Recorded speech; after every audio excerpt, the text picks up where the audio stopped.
파크월드에 오신 걸 환영합니다. 최근 코인리더스 암호화폐 플랫폼에 흥미로운 기사가 올라왔습니다. 제목은 파이코인, 코어팀 은밀한 환매 의혹, 대규모 소각 카드 꺼내나. 이 내용에 따르면 파이네트워크 주요 커뮤니티 멤버가 코어팀이 토큰 가치 안정화를 위해 환매와 소각 같은 강력한 경제 조치를 준비하고 있다는 주장을 내놨습니다. 게다가 일부에서는 이미 조용히 환매가 진행 중이라는 관측까지 제기되고 있습니다. 이건 단순한 루머 차원이 아닙니다. 공개된 기사에서 언급된 만큼 지금은 팩트를 바탕으로 가능성과 시나리오를 살펴볼 시점이죠.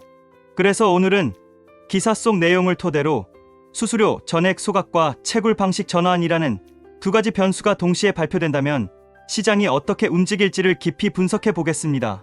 전환이라는 두 가지 변수가 동시에 발표된다면 시장이 어떻게 움직일지를 깊이 분석해 보겠습니다. 자, 만약 내일 아침 코어팀이 이런 발표를 한다면 시장은 어떤 표정을 지을까요? 가격은 치솟을까요? 아니면 기대가 공포로 바뀔까요? 수수료 전액 소각은 단순한 이벤트가 아닙니다. 경제 회로를 통째로 바꾸는 스위치입니다.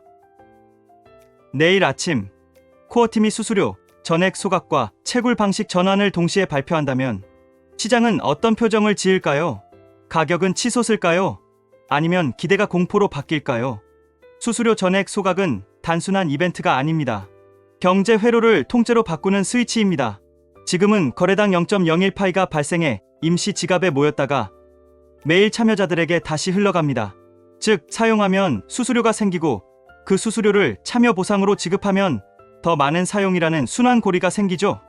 그런데 이 고리를 사용 수수료 소각으로 바꾼다면 공급 압력은 줄지만 동시에 참여자에게 돌아가는 보상원이 사라집니다. 희소성과 인센티브 축소가 맞부딪히는 순간 바로 여기가 첫 번째 변수입니다. 또 하나, 시장이 궁금해하는 건 이것입니다. 그동안 쌓였거나 이미 분배된 수수료가 실제로 얼마나 되는지, 그리고 소각에 쓸 실탄이 충분한지 말이죠. 만약 규모가 크다면 단기적으로는 강한 희소성 신호가 될 수 있습니다. 하지만 보상 축소와 맞물린다면 일부 참여자는 내 보상은 어디서 오지? 라는 불안을 가질 수밖에 없습니다. 그래서 소각을 하려면 반드시 대체 인센티브가 필요합니다. 유틸리티 기반 보상 혹은 환매 전략 같은 것들이죠. 하지만 타이밍과 설계가 맞지 않으면 이 카드는 독이 될 수도 있습니다. 규모가 작으면 시장은 외면하고 너무 크면 규제 논란이 불붙을 수 있습니다. 실물 유틸리티와 연결되지 않는 환매는 일시적 랠리 후 피로감으로 끝날 가능성이 높습니다. 결국 핵심은 소각, 환매, 보상 전환, 유틸리티가 한 그림 속에서 맞물리느냐입니다. 그때야 단발 이벤트가 아니라 지속 가능한 가치 상승 동력이 됩니다. 이제 첫 번째 관문으로 들어가 봅시다. 누적된 수수료, 현실적으로 어느 정도일까요? 거래 한 건마다 0.01파이가 빠져나가는 구조. 숫자만 보면 별것 없어 보입니다. 하지만 매일 떨어지는 작은 물방울이 모이면 어느 순간 거대한 호수가 됩니다. 문제는 총 거래 건수가 공식적으로 공개되지 않았다는 겁니다. 그래서 우리는 추정해야 합니다. 하루 평균 50만 건의 거래라고 가정해봅시다. 하루 수수료 총액은 약 5,000파이, 1년이면 182만 5,000파이입니다. 만약 실제 거래량이 이보다 많다면 누적 수수료는 수백만에서 수천만 파이에 이를 수 있습니다. 이 수수료가 매일 분배되는 구조라면 현재 남아있는 잔고는 거의 없을 겁니다. 하지만 흐름을 바꿔 소각으로 돌린다면 하루 단위 공급 압력이 줄어드는 효과가 생기죠. 단기 가격 방어에는 강한 카드가 될 수 있습니다. 그런데 신민은 양날의 검입니다. 희소성 신호로 매수세가 붙을 수도 있지만 보상원이 줄면 유동성이 빠질 위험도 있습니다. 그래서 이 카드의 성패는 또 다른 변수에 달려 있습니다. 소각과 함께 거래량을 끌어올릴 실물 유틸리티가 등장하느냐죠. 만약 쇼핑, 송금, 게임 결제가 본격적으로 쓰이기 시작한다면 소각 효과와 사용성 확대가 맞물려 가격과 활동이 동시에 오를 수 있습니다. 반대로 거래량이 줄어드는 시점에 소각만 단독으로 실행된다면 공급 감소 효과는 오래가지 못합니다. 중요한 건 절대량이 아니라 소각과 거래량 확대를 어떻게 동시에 맞물리게 하느냐입니다. 그리고 바로 여기서 더 충격적인 다음 시나리오가 기다리고 있습니다. 만약 기존 채굴을 멈춘다면 생태계는 어떤 길을 걷게 될까요? 채굴 중단. 이 단어는 파이오니어들에게 거의 금기처럼 들립니다. 파이네트워크의 정체성 자체가 스마트폰으로 채굴이었으니까요. 그 단순하고도 매력적인 진입 장벽 덕분에 수천만 명이 유입됐습니다. 그걸 하루아침에 멈춘다면 어떤 일이 벌어질까요? 첫 반응은 충격과 반발입니다. 매일 출석 버튼을 누르며 보상을 기대하던 유저들은 강한 박탈감을 느낄 겁니다. 일일 활성 사용자, 즉 DAU는 급격히 줄어들 수 있습니다. DAU가 떨어지면 생태계 앱 사용자도 줄고 거래량과 유동성에 타격이 옵니다. 하지만 또 다른 시각이 있습니다. 채굴을 멈추면 신규 토큰이 더 이상 쏟아져 나오지 않습니다. 공급 증가 압력이 사라지고 희소성은 강화됩니다. 가격이 오르면 채굴 보상이 아니라 투자 가치와 결제 수단이라는 이유로 신규 유저가 유입될 가능성도 있습니다. 결국 관건은 전환 설계입니다. 완전한 중단이 아니라 유틸리티 기반 채굴로 자연스럽게 넘어가는 것이죠. 앱을 개발하거나 결제를 발생시키거나 검증 노드를 안정적으로 운영하는 활동에 비례해 보상이 주어지는 방식입니다. 이러면 단순히 버튼만 누르는 채굴자는 줄어들겠지만 남는 유저는 네트워크의 가치를 키우는 핵심적인 파이오니어가 되는 겁니다. 그 순간 유통되는 파이코인의 질이 달라집니다. 그래서 채굴 중단은 끝이 아니라 변화의 문이 될 수 있습니다. 다만 그 문을 어떻게 열고 누구를 초대하느냐가 성패를 가릅니다. 그리고 이제 더 본질적인 질문으로 넘어가야 합니다.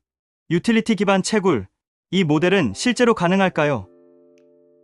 말로는 간단해 보여도 구현은 결코 쉽지 않습니다. 핵심은 버튼 대신 네트워크를 성장시키는 실제 행동을 보상하는 것입니다. 상상해봅시다.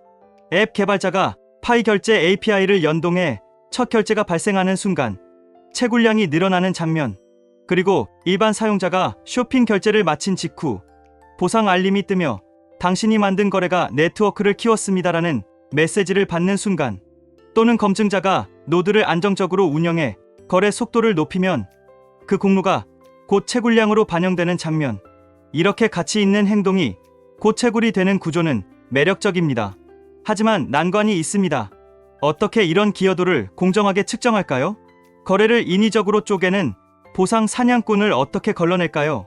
이를 위해선 오라클 시스템, 자동 검증, 부정거래 필터링 같은 안전장치가 필요합니다. 그리고 보상은 토큰 지급에서 그치지 않아야 합니다. 거래 수수료 할인, 앱 홍보 우선권, 파트너 서비스 쿠폰 등 실질적 혜택을 더해야 합니다.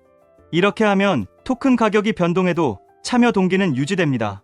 중요한 건 채굴 종료라는 냉정한 선언이 아니라 이제부터는 쓰고 만드는 만큼 더 벌 수 있습니다라는 제안입니다.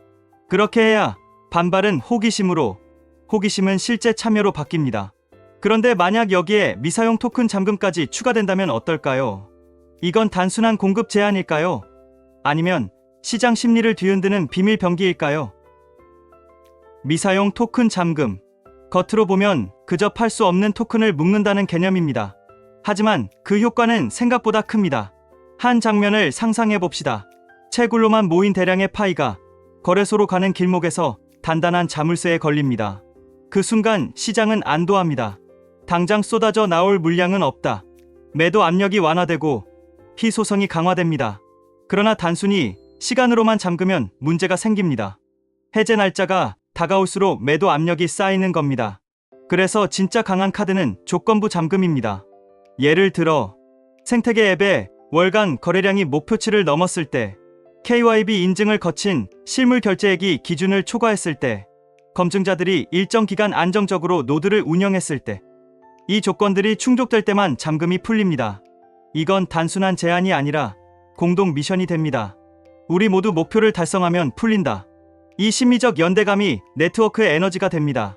다만 잠금이 과도하면 유동성을 말려버릴 수 있습니다. 스타트업이나 파트너사는 결제용 파일을 확보하지 못해 어려움을 겪을 수 있습니다. 그래서 잠금 비율, 해제 조건, 예외 규정까지 정밀하게 설계해야 합니다. 미사용 토큰 잠금은 쇠사슬이 아니라 안전벨트여야 합니다. 속도를 조절하고 위험을 줄이지만 목적지에 도착하면 자연스럽게 풀려야 하죠. 그리고 마지막 변수는 투명성입니다.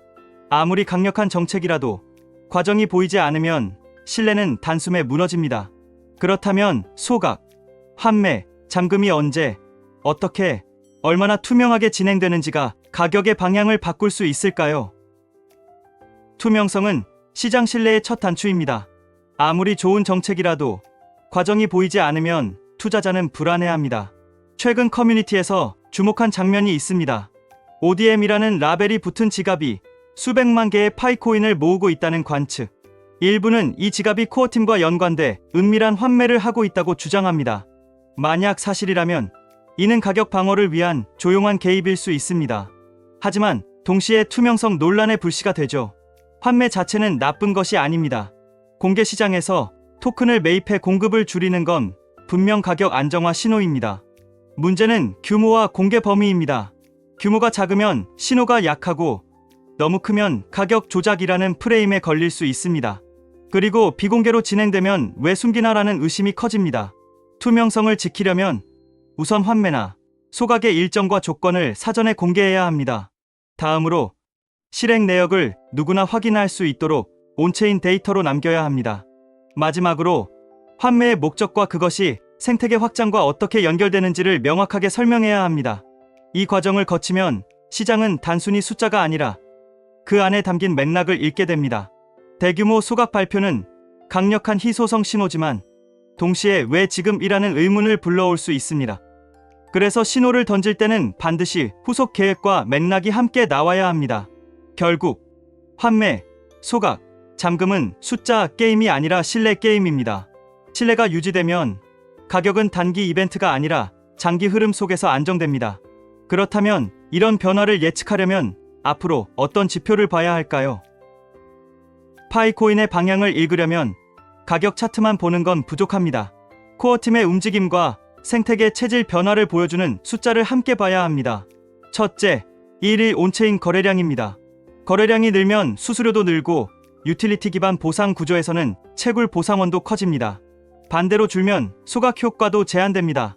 둘째, 하루 동안 발생한 수수료 총액입니다. 거래당 0.01파이의 총거래 건수를 곱한 값이죠. 향후 소각 전환 여부를 판단하는 핵심 자료입니다. 셋째, 실물 유틸리티 결제 건수입니다. 쇼핑, 송금, 서비스 결제가 실제로 얼마나 이루어지는지 보면 채굴 중심 네트워크가 실사용 네트워크로 바뀌고 있는지를 확인할 수 있습니다. 넷째, 잠금 토큰 비율과 해제 속도입니다. 잠금 정책이 공급량을 얼마나 조절하는지, 그리고 조건 충족 속도가 어떤지 보여줍니다. 다섯째, 주요 지갑의 움직임입니다. ODM 지갑 같은 대규모 주소의 입출금 패턴은 환매 소각 가능성을 가늠하게 해줍니다. 여섯째, 활성 사용자 수입니다. 채굴 중단 이후에도 네트워크가 유지되는지 아니면 유저 이탈이 시작되는지를 알 수 있습니다. 이 6가지 지표를 꾸준히 추적하면 다음 발표나 정책 변화 전의 방향을 미리 읽을 수 있습니다. 결국 파이코인의 미래는 단발적인 이벤트가 아니라 이 데이터 속에 조용히 숨어 있습니다.